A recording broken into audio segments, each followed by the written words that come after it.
Well, we're back.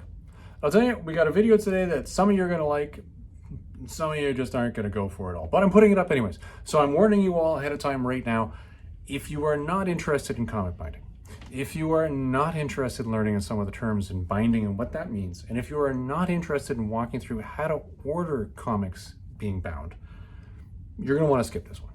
And we'll see you in the next one, and thanks for stopping by. For those of you who are interested in those topics and you want to find out, hey, Tennessee fans, how did you fill out that form for Houchen Bindery?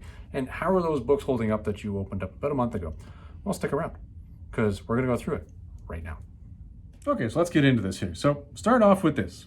You want to order a bunch of stuff. You're going to order from Houchen Bindery.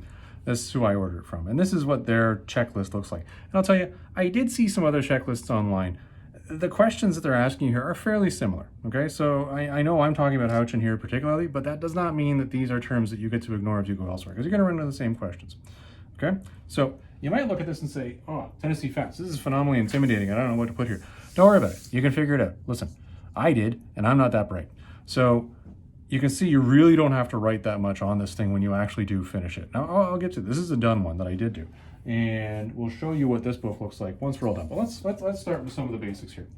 Right off the bat, one of the first things you're asked is, because let's start, okay, name and address. You should be able to figure out your own name and address, okay? I'm not gonna go any further than that. But the big question that comes right off the bat, and this is the first thing that really intimidated me because I went, what the heck? Binding method. Okay, so they give you a bunch of terms here. Defab, per, oversew, smythe. All right. So let's just start with some basics here. If you want to get something in here and you want to get it bound, and they tell you this on their website, if you go to their website and check out the FAQs, you probably want to limit your number of books per volume to about 25 standard comic books, okay? Now, each binding method is particular to what type of book you're sending in, and it's also particular to how many books you're sending in. And depending on which binding method you're going to use, this may actually lead to answers you're going to have to your next couple of questions when you're running through here, okay? So bear in mind, you're going to have to look that up. So just a quick and dirty answer here that I'll give you guys is I chose Smythe binding on the stuff that I did. Now, the reason why I did, it's a fold through sew. You lose a little bit on the inside as far as the margin goes, and you'll see this when I show you the actual book. But it's good for glossy material, it's good for non-glossy material, and it's one of the more standard or more sturdy methods.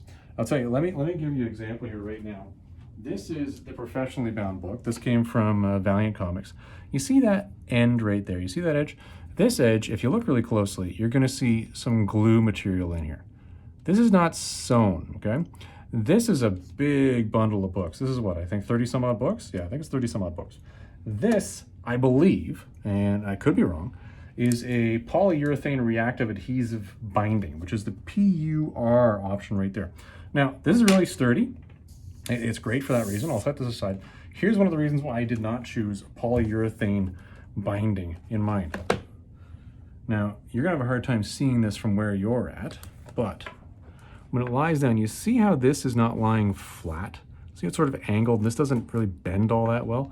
It doesn't really give you a sense of it lying flat. It doesn't look, you can probably see this a little bit from where you're at. It doesn't lie flat to the table, okay? A sewn binding, from what I've read online, can do that.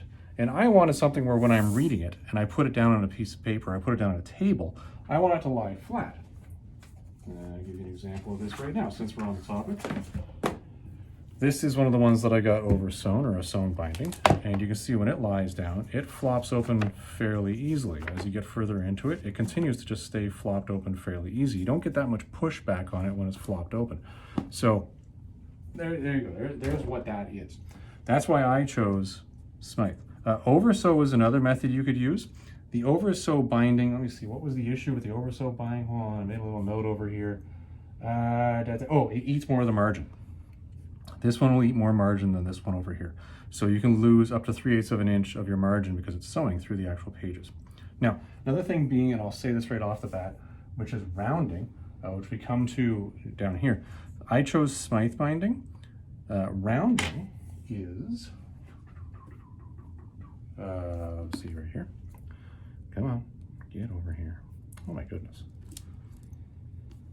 Boy, yeah, want to fight me much here? Like, what the fridge? Okay, you know what, forget it. I'm gonna get this one instead. I'm gonna be a jerk about it. All right. Do you see that rounded edge there? A Smythe bound book, they insist, at least at Houchen, that this one has to be rounded. They also suggest rounding because for that very factor that will lie flatter on the table when it's open.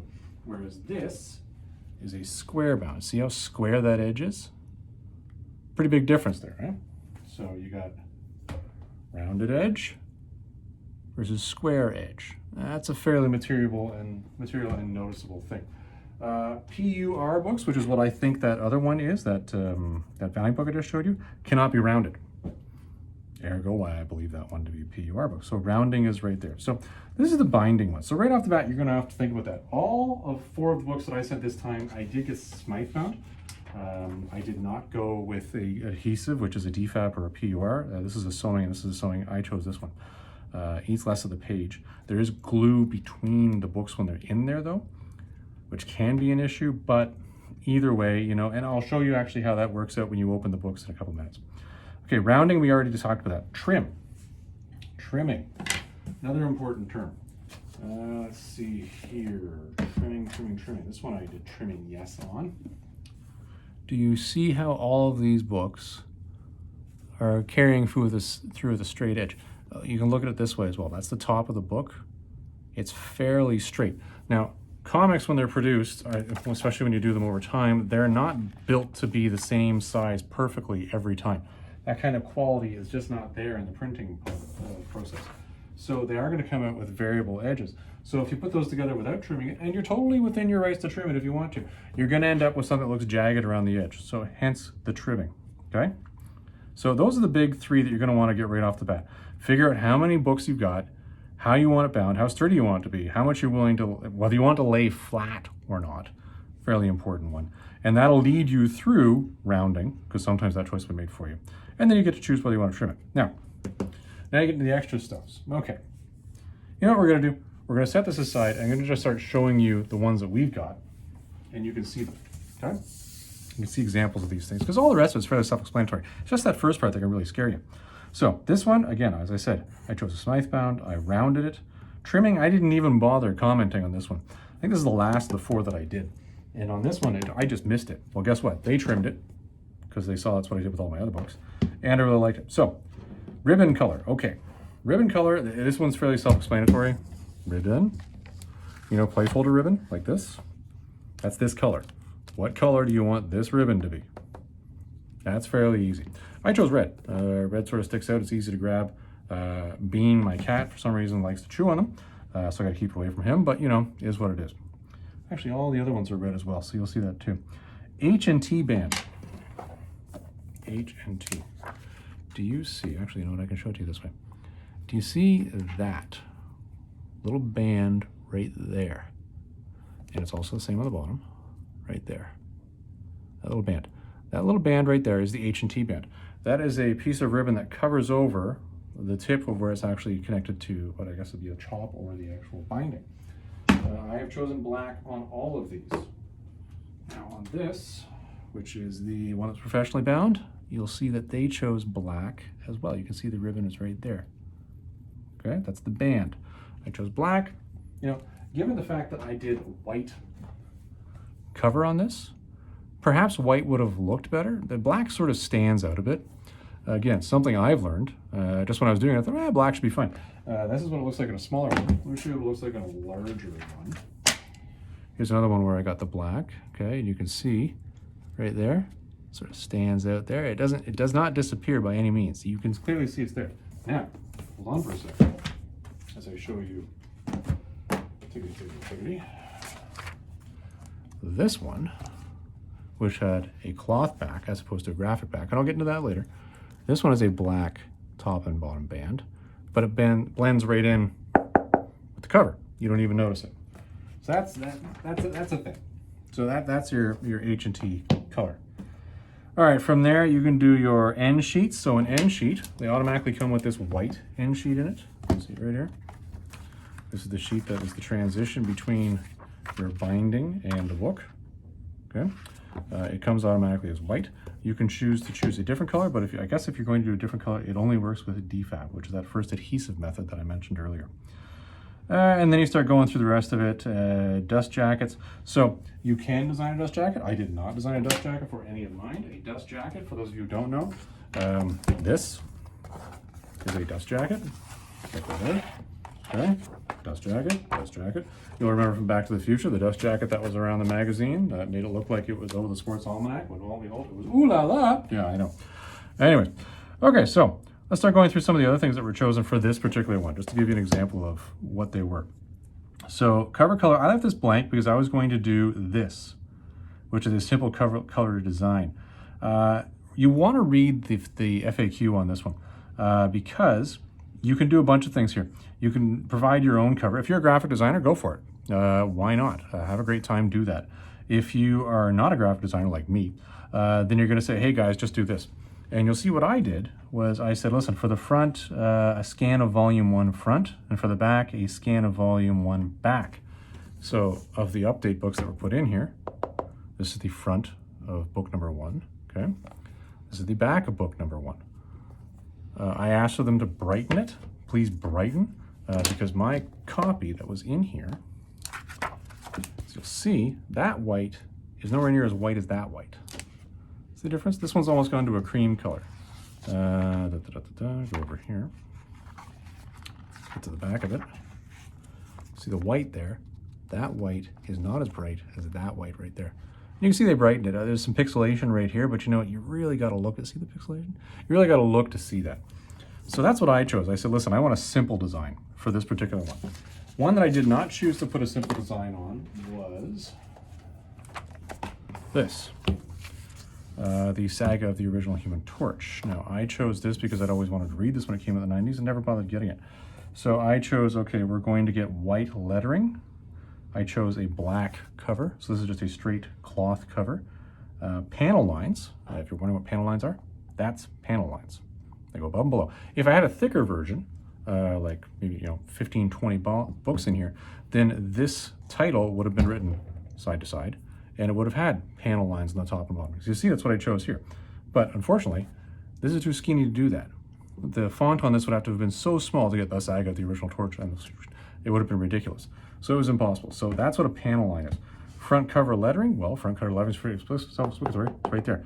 Initially what I was saying was I wanted this, and I also wanted it same on the front. Well, guess what? You could not get this on this. So they made a choice and they said, this is how we're gonna do it. I agree with the choice they made. It was the right choice to make. So that is what a non-simple one would look, or I guess what a cloth one would look like. A premier one, and I am thinking about doing this with the next batch I send down. The difference being on this one, it's basically, okay, listen, I want you to do the front and the back of this book. Fine. With the premier one, you can do, and at least these are the designs that I've seen people do, they do the front where they do the cover of one book, and on the back what they'll do is, if you have like 15 issues or something, they'll do the cover of all 15 issues as laid out there so you can see them. That's a premier one that I've seen online. I think it sounds pretty cool. I haven't done it yet, but who knows? So that is a premier one if you do choose to go that way. So that walks you through what the cloth section over here looks like. A die stamp, sorry, I missed that one. A die stamp is if you had something where it was like, I don't know, you know the old Marvel logo with the M, Marvel Comics? If you wanted to have that stamped here or on the side, if your bind was thick enough, you could do that. This is if existing die that you could choose off of their templates, or you can make a new one and send it in to them and they would charge you for doing that. So that is effectively what the top part is. The bottom part is where you get to be a little bit more creative. And I alluded to that with this one right here where I said, listen, please brighten the scan of the front and back. Well, this is what they did, and they did so. That was nice. I said, put Who's Who Update 89 on it and put, the issue numbers and the DC Comics on it. Well, they did that. Again, this is a skinnier volume, so you're gonna have a hard time doing that. They couldn't do it sideways, so obviously they had to do it up and down. Fine, I get that. Same choice I made over here for volume 2. I said, listen, write Who's Who volume 2 in the years, issues, DC Comics, brighten the scans, same thing I said in the other one. Well, lo and behold, there it is. And this one was thick enough for them to do it.